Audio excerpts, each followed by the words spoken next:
And I'd like to introduce Peter Harper. Peter is one of the pioneers, as many of you will know, of the alternative technology movement. I think Peter even coined the phrase back in the mid-1970s. Peter was a driving force behind setting up the Centre for Alternative Technology of Hinckley in Wales, which I suspect many of us have been to. And many thousands, I don't know how many thousands, but many thousands of people have been through, been inspired, learnt, and has, I am sure, has been significant in making the shift towards this becoming slightly more mainstream rather than just absolute fringe stuff. It's been a lot of hard work, and it's bearing fruit now, I hope. Peter is a visiting professor, he's an author. I had a whole load of notes here which I was going to tell you about, but because I was running late I haven't read them properly. But most recently he's been leading the Zero Carbon Britain 2030 study, which I'm sure he's going to say more about, which is a pioneering multidisciplinary study of looking where we want to get to if we're serious about reducing our greenhouse gas emissions. And for me, that's what this is all about. It's not about it's not about anything else. It's about actually trying to avert climate change as best we can for the future. So I'd like you to welcome, please, Peter, and it's a great honour to have you here. Thanks, Peter.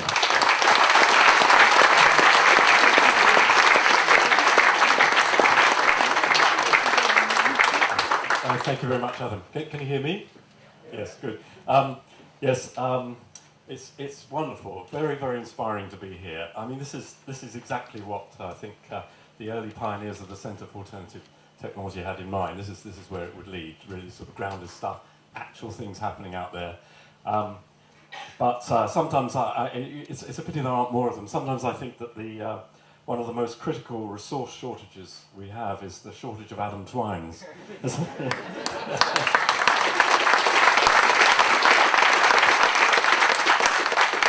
Well, I'm not going to be very techie now.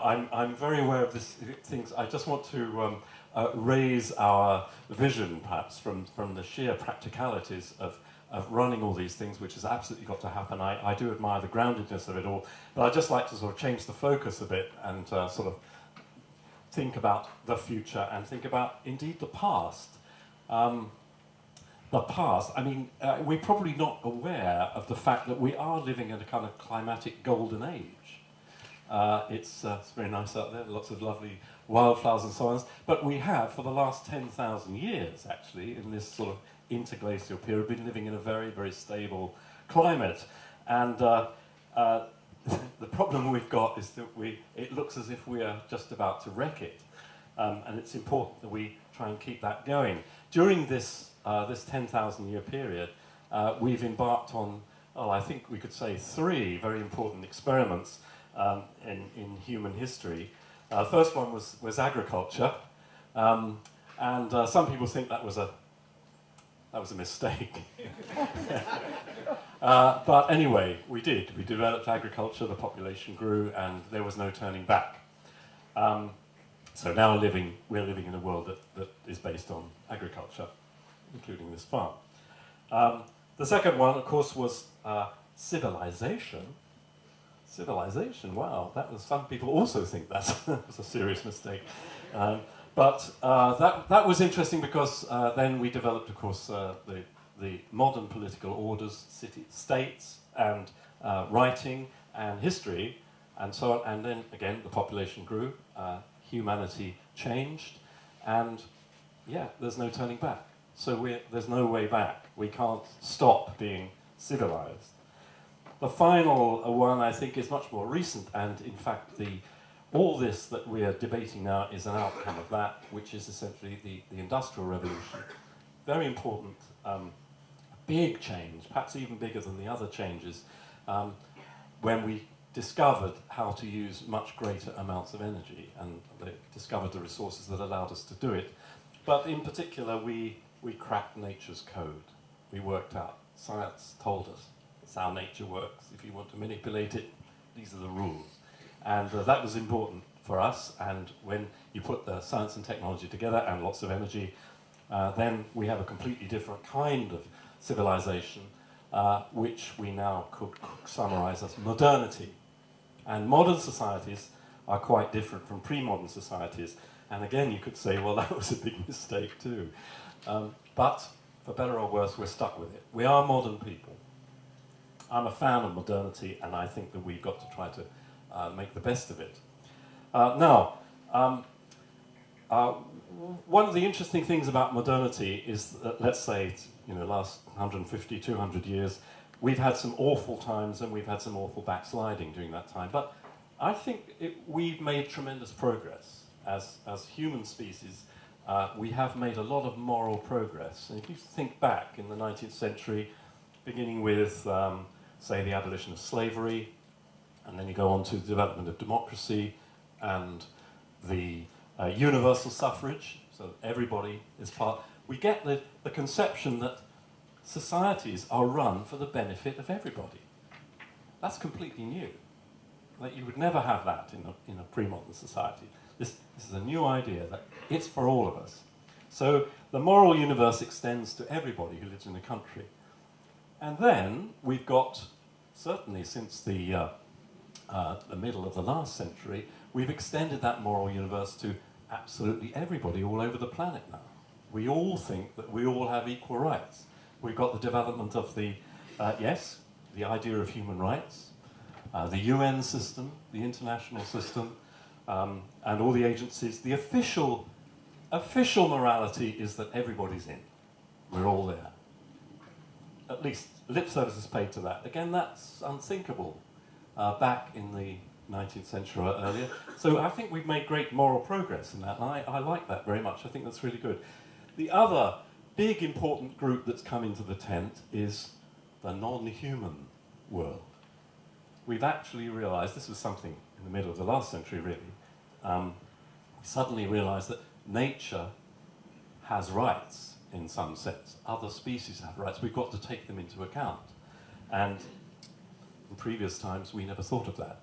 So it's important now that our morality is very big. We've got to think about everybody in the world, and we've got to think about the non-human side of existence. Now, who's missing from this picture? It's a group of beings who are constantly alluded to in the discussion we've been hearing this morning, and that is the future, posterity. In some sense, we're all here to back the future. We're batting for the future. There's a lot of it. I mean, the future will go on for a long time. So in terms of simple counting heads and democracy, there's a lot of people out there. They ought to have a very big vote. But they're not here. They're not here to vote for themselves. So what do we do? If we're batting for the future and they're not here to tell us what they want, what do we do about that? And I would like to encourage you to think more about this. I think this is very important because difficult choices we have. If what we do results in different effects in the future that will be lived through by our descendants, we should think much more carefully about what they want and how they operate. Now, my personal little trick is to think about, I have imaginary conversations with my granddaughter's great-granddaughter.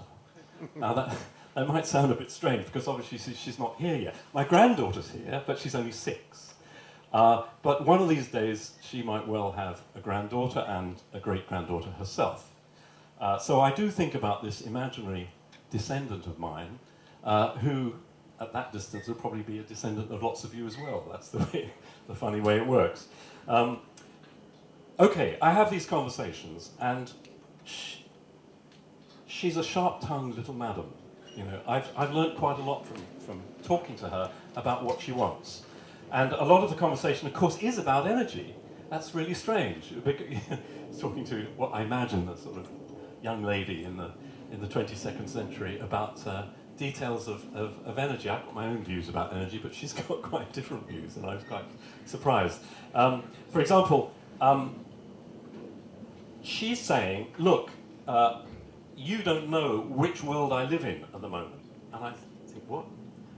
She's a bit like Schrodinger's famous cat, about whom you must have heard, who is both alive and dead at the same time. But my great-great-great-granddaughter is living in, either she's living in what we might call a mitigation world, which is a continuation of this past delightful Holocene climate, or she's living in what some people call the adaptation world, as where we've just let the whole thing fall to pieces, and all we have to do is to adapt to the very savage changes in climate that are bound to occur. Now, she doesn't want to live in the adaptation world. She really, really doesn't want to do that, and she's very, very clear about that to me. She wants to be in the mitigation world, so she wants me and all my contemporaries, all you as well, to behave in such a way as to deliver the mitigation world so she can live in that world and not the other world. And in a funny way, she doesn't care how we do it. So that is a bit strange. I mean, for example, we've had lots of discussions about nuclear power, and she says, well, if you want to do it that way, that's okay. I mean, anything is better than a fried climate. It's true that there's lots of problems with nuclear in the future that we leave to the future, but she prefers that. She thinks that's better. So then we talk about things like clean coal. Well, she says, okay, look, if you can do it with clean coal, that's fine, just get on with it. But when I finally press her to say, well, look, you must have some views about what the best thing is we can do, then she always comes down to renewables. She always comes down to renewables, even though she's prepared to tolerate other low-carbon technologies. And the reason she always gives for the renewables is that it's ethically the best. It's ethically the best. It's something where we get the benefit from the energy and we pay the cost. If you look out there, there's the cost. There's the environmental cost. It whacks you in the eye. They are huge, these things. The energy density for renewables is very low. And so you have to have really big arrays to generate, well, not very much. You need lots of them. They need to be very big. It's quite different from the other forms of energy where we've tended to concentrate on very, very dense sources. But what this means is we can't cheat. If you want the energy, you put the stuff up, and there's the cost right there in your face. It's nicely balanced. You can't cheat, you can't dump the stuff onto the future. What she's arguing is that if we use other forms of technology, the costs will eventually fall on them in the future and they'll have to sort them out. If we use renewables, yes, there are costs in the future, but they're always reversible. They're always something they can just take. I mean, it would probably only take an afternoon to take that lot down if they didn't like it. If they found some other forms of energy, it leaves them with the optimum freedom. So I would urge you also, please, consult your descendants in this way. Try to be as imaginative as you can and think about what these discussions might be. And I would like it to spread out much wider into the wider society, so we constantly ask, what would our descendants like best? So what I'm saying is that from the point of view of the 22nd century, if all goes well, you will all be remembered as heroes. Thank you.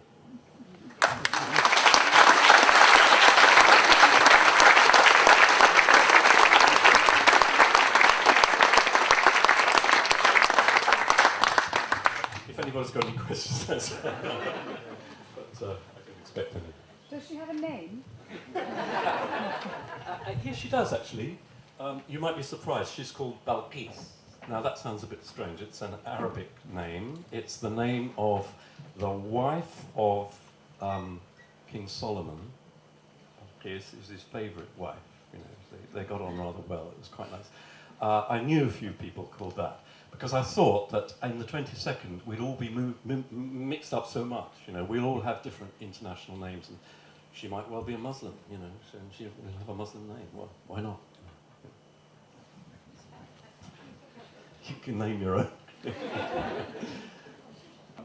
I like your analysis about the future, and yes, I think we're probably all thinking about the adaptation versus the mitigation future that we're talking about. Is there time for you to give us just a very brief mention about the 2030 project? I'd be interested to hear about that. I think we have time if you're happy to do that, please, Peter. Okay. All right, yes. Well, what we tried to do was to work out what Britain's role should be in a decarbonising world. So we looked at the sort of carbon budgets, the amount we're allowed to emit between now and, say, 2050 or something like that. And we said, okay, well, what should Britain's role be there? Can we actually design a decarbonisation programme that will fit inside that carbon budget? And that required very, very rapid decarbonisation to almost nothing. Much faster than the British government. The British government is planning to decarbonise to 80% of the 1990 figure by 2050. Okay, so that will leave us emitting about 150 million tonnes a year or something like that, along into the rest of the century. And I think the British government is planning to sort of adjust it by buying international credits or something like that. Now we're not against that at all, but we just think probably the best idea is for each country to have a plan for cleaning up its own mess. So our rule is we should decarbonise all our own emissions absolutely to zero as quickly as we possibly could.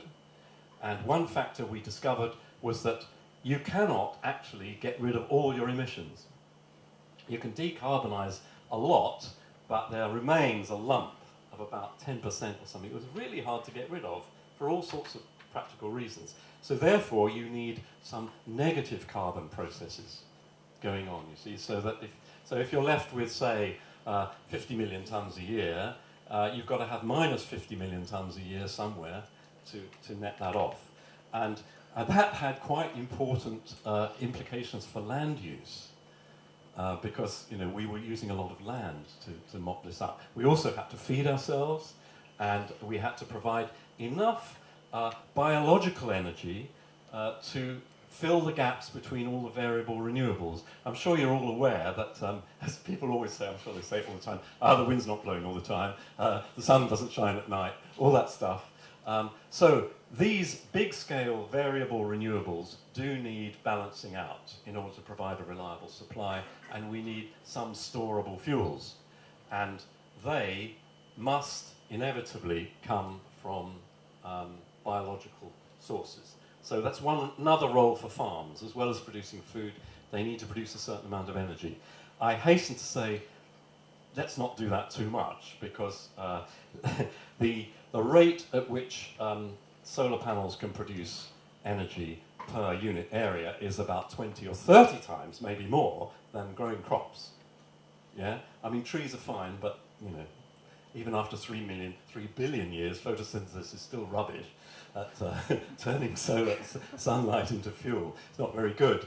But the thing is, these kinds of electricity-producing power stations don't produce dispatchable fuels. We do need a certain amount of that. So there needs to be a balance. And I was interested to hear someone saying, well, what else could you do with this farm? Well, that's the interesting thing. You can grow fuels. And so that would be an interesting balance to the rest. You don't need a lot. You don't need a lot. You just need a bit of this. So to sum up, what we found is that we were able to run a Britain in around about 2030. The date doesn't really matter. We were able to imagine a scenario and do all the numbers and work out, we can provide all the energy we need, keep the lights on, and feed ourselves, and deliver a zero carbon economy. It is possible to do that. There are a few little niggles. There are two serious changes to lifestyle. We tried to keep that as minimum as possible. One is there is a change of diet, because we couldn't afford to use so much land for grazing. And the other one is we couldn't find enough fuel for all the amount of flying that everybody does now. So there was less flying. Apart from that, life was much the same as today. Seems all right to me. Can I ask you, what about countries like China and India? What about countries like China and India? Well, all we were saying is that they've got to do the same as us. If we showed how we can decarbonise to nothing, on a very, from about 15 tonnes per head to nothing, there on China's about 5 tonnes per head to nothing, India's about 3 or something like that. Well, it's easier for them. You see what I mean? I mean, there's more people. They've still got to develop their economy. All we're saying is that they need to develop it this way, not the traditional round the houses way. It would be ridiculous for them to go through the whole fossil fuel route and then come back and say, oh, oops, let's go back to all this. Why don't they just go straight here? But they might need some upfront investment for that. And I think that it's important for rich countries like ours to help them along. They need to go this way and not the other way. What about the USA? Well, the USA can do it easier than us. Yes, because what about the will? The will. Ah, well. Well, okay. Let me just confess that our zero carbon scenario, we didn't talk at all about will. We just said we need to demonstrate that it's possible at some point in the future. And then the discussion can talk about how do you get there. Because always people will say, oh, it's just not possible. You just can't have a zero carbon economy. So why do we bother trying to get one? We say, no, it's perfectly possible and it's feasible. It doesn't involve that big a change from now. It's perfectly possible. How you actually get there and generate the will, I don't know. I mean, I'd start with institutions like this, frankly. Yes. How do you view the new source of energy called fracking?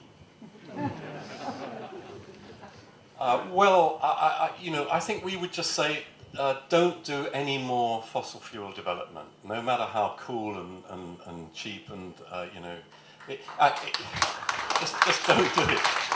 Leave the stuff there and go straight for renewables. I think that's important. I mean, I think it's fair to say that if you actually develop fracking and close down all the coal-fired power stations, develop fracking and use carbon capture and storage with the gas, that would be a great improvement. But why spend the money on that when we know that we can actually run an entirely renewable zero-carbon economy?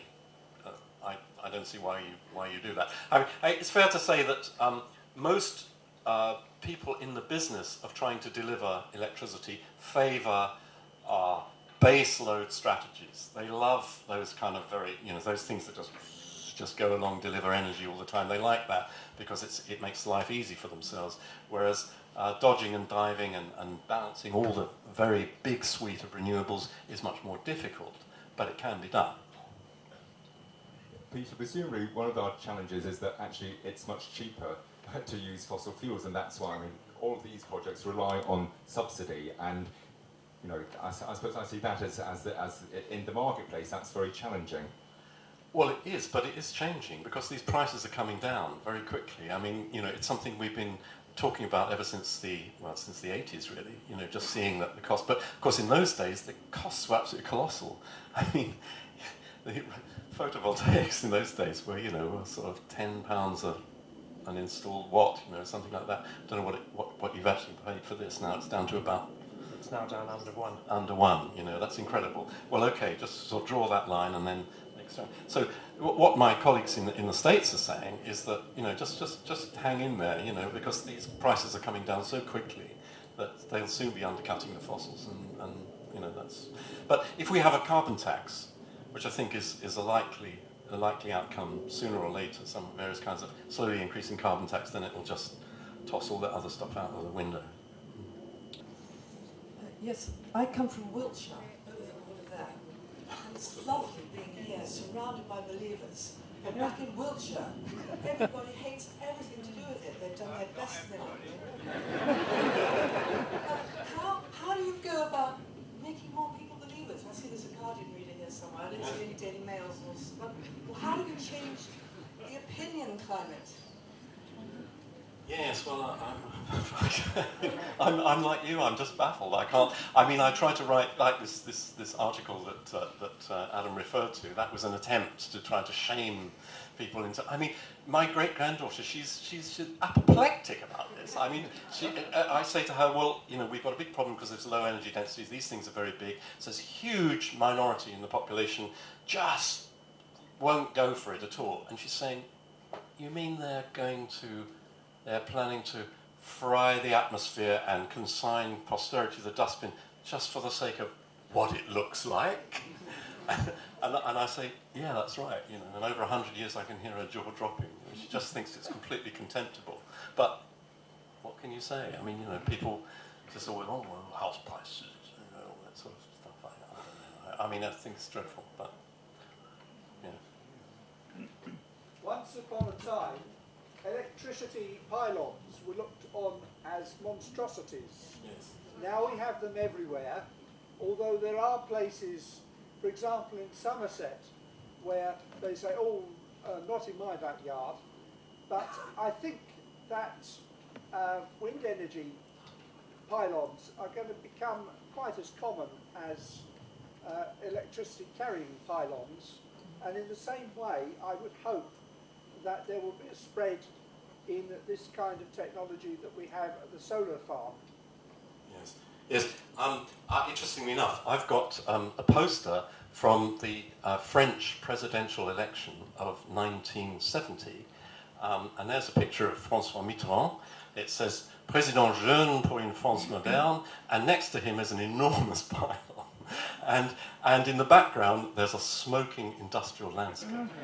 I mean, as late as 1970, in France, you could sell a candidate with pylons and smoke. I mean, that is the early modern phase. Everybody loves all this stuff because it means security and cheapness and all that sort of thing. It's only in the postmodern stage that we have developed these prissy new aesthetics. You know, we don't want to have that stuff, or at least we do, but it's in China. You know, you don't want it in your backyard. You don't want to live with it, and that's why I love all this stuff out there, because it's right in your face. You know, you want the electricity, there it is. I think it's great. Yeah. Thank you. David Turner from Farringdon. What's your personal view about atomic plants? Well, I've got to be very careful here because it's in public. Look, my great-granddaughter, let me slough off she reminds me that nature always votes for nuclear because it's the lowest cost for as far as nature's concerned. Nuclear is horrible for people, but it's good for nature. So if we're worried about the future and the nature and about the future, then nuclear is okay. But on the other hand, you know, looking at it from the perspective in the future, that's pretty terrifying, the legacy that's being lost. But from our zero carbon Britain perspective, what we're saying is that supposing we fail, you know, we're serving for the mitigation, we're serving to try to prevent the worst happening, but if we fail, then what kind of world have we got? If we've tried to do it with nukes and we fail and we fall into that adaptation world, which is just going to start cracking up, Mad Max, all sorts of stuff like that, nuclear power stations are the last thing you need. You don't want that. Renewables are fine. You know, they will stand chaos. They're distributed power and so on. They're okay. So that's a really important reason why we don't incorporate any nuclear into the stuff, because it's not robust against failure of the mitigation program. Peter, thank you very much indeed. That was really inspirational. I'm sure we didn't sign you up on the basis you were then going to have to take questions as well, but